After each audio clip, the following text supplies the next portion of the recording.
ग्रन्थगीताय ग्रन्थगेयाय ग्रन्थान्तरात्मने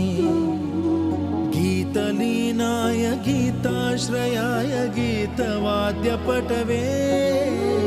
गेयचरिताय गायकवराय गन्धर्वप्रियकृते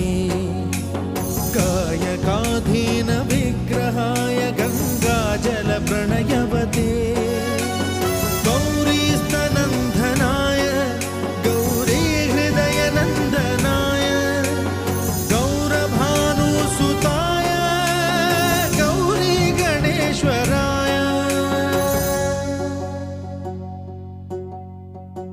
गौरीप्रणयाय गौरीप्रवणाय गौरभावाय धीमहि गोसहस्राय गोवर्धनाय गोपगोपाय धीमहि गुणाति